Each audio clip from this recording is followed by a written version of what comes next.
my name is Sam. Thanks for checking out this video. If you get to the end and liked it, then subscribe. Bell notification, give the video a thumbs up. I'm sitting because I'm tired because I just got back from my unexpected trip and I've just been cleaning all morning. And hi! Hello! Do you suddenly want up? As always, he's getting groomed soon. I was just unexpectedly called away for like 2 weeks, so we had to miss his grooming appointment. And now they're being all needy. But yeah, so I don't remember when the last time I did a review video was. 2 or 3 weeks now. I think I've got all the books that I read during that time. If not, I'll look through everything once I have a minute to sit down this week and catch up on the next video. There should be a Tuesday video. Book-ish, kind of related, but not completely. And yeah, I'm hoping I can kind of get back on schedule. Life's just been kind of crappy, but you know, things are, there's some upsides to everything. So I just got back, and if you don't follow me on Instagram, my grandfather passed away really suddenly, and I hadn't seen him in about, I think, 5 years. And then just because he lives in Quebec and I'm in Alberta and was in Nova Scotia, so money and geography and everything along with that just never worked. And but I went in January or February, I went and visited him while I was in Ontario for a conference, and then he passed. Yeah, so it's just dealing with everything was that, but kind of, I guess, glass half full news. I was asked to work from home for 2 weeks because, you know, that fun thing going around, that pandemic, because I was on public transit and everything in Ontario, and I live in Alberta, and everyone's paranoid here because we don't have a ton of cases, but they're waiting for it to happen.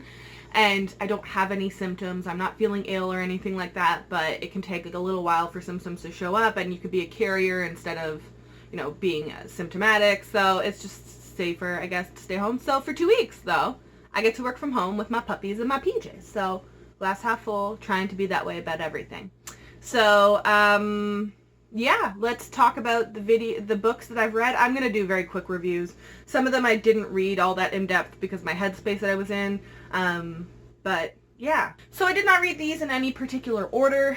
Starting off with Nameless Queen by Rebecca McLaughlin. This is the one where, the king, essentially when he passes, essentially like it tattoos the next heir. And in this world, you have people who are like unlanded, nameless. They don't have like a home. They're, you know, the lowest of society, and the tattoo shows up on one of them, and they have to figure out why, and they have to find that person. You know, the concept is fine. I kind of put it in the simplest way possible, that you've read this book before, I've read this book before, we've all read this book before, and in those books, there were really good ones that I feel like I attached to the characters or the plot or the conflict, or there was something special about it that made it stand apart. This was unfortunately not one of them. It's just like, I've read this book before. If you're into that, like, traditional YA structure fantasy with the characters and all that stuff, there was nothing surprising about this. So if you're looking for something that you know what you're getting into, this might be a good one. But if you're looking for something to kind of put a spin on that, or to be a little bit different, to stand out from the pack of those books that are all the same in YA fantasies, this is probably not the book for you. So there's nothing inherently wrong with it, I don't think, but it was just, I don't know if boring is the right word, but nothing about it caught my attention. I don't think I would ever reread this. Then I picked up A Rebel Wing by Andrea Tang. This is what I was really, really hyped for. I think mostly because the cover, because I still can't figure out totally if I like the cover or not. But I got about halfway in, and it was completely the mood that I'm in, so I'm DNFing this technically. There were elements that I feel like I really, really like when I'm in a better headspace, like not grieving. So this is one that I'm DNFing for now so that it doesn't ruin it, so I don't force myself to read a book that I'm not vibing with at the moment. So I enjoyed the parts that I did read so far of it. I just know that I'm not fully appreciating it, so I'm going to put it as a DNF for now, and I'm going to come back to it later on. I'm really curious about it. There's these weird like dragon things taking over and like a weird dictator-y government. Anyways, so DNF for now. I also picked up A Rogue Princess by B.R. Myers. I really wanted to love this one because she's a Canadian author. And like, we don't have a ton of them. And like, the premise is like a Cinderella-y retelling with a little bit of like the Lunar Chronicles elements, I feel like. It started off okay, but I just like, my attention was just as the book went on. Nothing was happening, catching my eye. Nothing was special. Nothing was, you know, I think it was just, it just didn't do anything for me, unfortunately. And I don't think it was my mood on this one, because I feel like I've talked to a couple people after, and they're like, no, I was the same way. And I was like, oh, okay. Yeah, no, it's not my mood then. I guess there's no point in me retrying it in 2 months or whatever. So, fortunately, it just wasn't for me. It was just very basic, one-dimensional everything, which she had space that maybe they could have, you know, given her the opportunity to author, or if the publisher, whoever. I think it should have been thicker to develop the characters, the plot, the world, everything a little bit more. It was just very basic. Probably actually a good one to give to middle grades getting into the YA genre audience. That might be somewhere to put it. I just finished Scavenge the Stars last night, actually on Friday night, by Tara Sim. I was concerned because it doesn't have like the greatest of reviews on Goodreads right now. I think it's like a 3.6. But I really wanted to read it because I read Timekeeper by this author, which I absolutely adored. And honestly, I didn't have any issues with it, so I'm kind of confused as to what the 3.6 is for. So this is a Count of Monte Cristo retelling. Now, I did read the Count of Monte Cristo, like, I want to say 12 years ago. I got it when, in Canada, we have Kobo readers, and it comes with, like, a bunch of the classics that are, like, copyright-free on there. And the Monte Cristo one was the one on there, so I did read that, and I don't remember a ton of it, though. So I couldn't really, like, connect like any specific details, but I mean, we all know like the kind of general gist of Monte Cristo, so I feel like there were elements of that I could definitely see why it was connected. I really liked all the characters. I liked the conflicts. I'm not quite sure what all of the issues were with it. Maybe it's her writing and I just like really enjoy the author's writing. I'm really curious to see what's going to happen with the sequel. This world is like, there's multiple different characters from different backgrounds, economically as well as like status wise. And yeah, we're trying to find out maybe who's making fake coins in a town run by casinos. People are showing up dead. Someone has this ash sickness, which is kind of like the plague essentially from our world.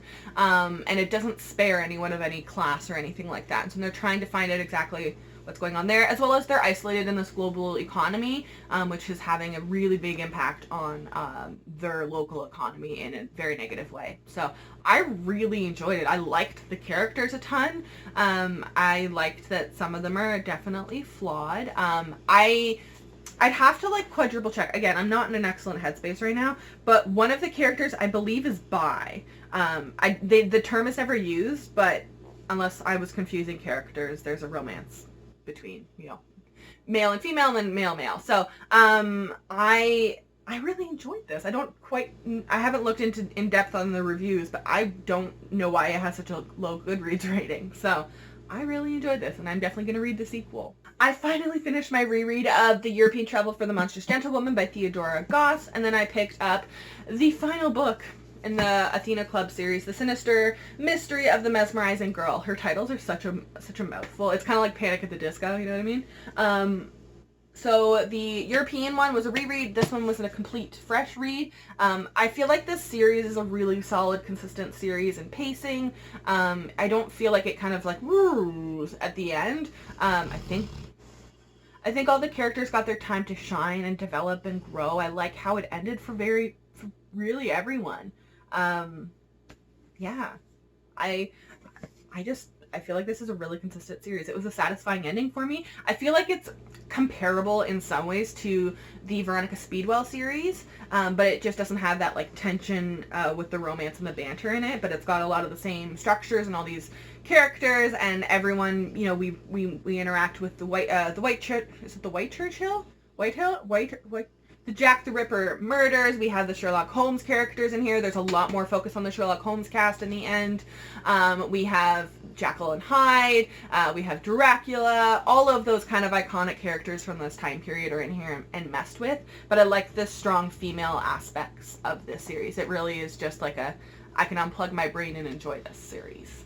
I also read In the Key of Neera Gahani by Natasha Dean. I'm kind of surprised at how little stuff I've heard about this book because it was really good. I'm not a fan of contemporaries, but it was really good.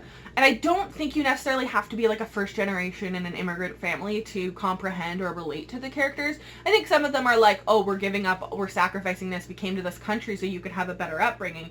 And I get that. But I mean, like, I know people who are, you know, native born, whose parents are just put so much pressure on them to succeed in life, and they only see succeeding in one profession or one way of life, which doesn't tend to align, especially with this generational gap that's going on in the world right now, that they don't align with modern day our world things, right? So I, however, would not recommend it if you are currently grieving, because there is a sudden death in it. I'm not spoiling it, it's just in there, and I wouldn't have read it, I think, at the time if I had known that, because it sent me into a total spin meltdown for that entire rest of the day, and I couldn't get myself together. So I really enjoyed the cast, the characters. I think the plot was relatable for immigrants and non-immigrants, and I am actually really impressed with the writing. I'm definitely going to watch more from this author, and I really like the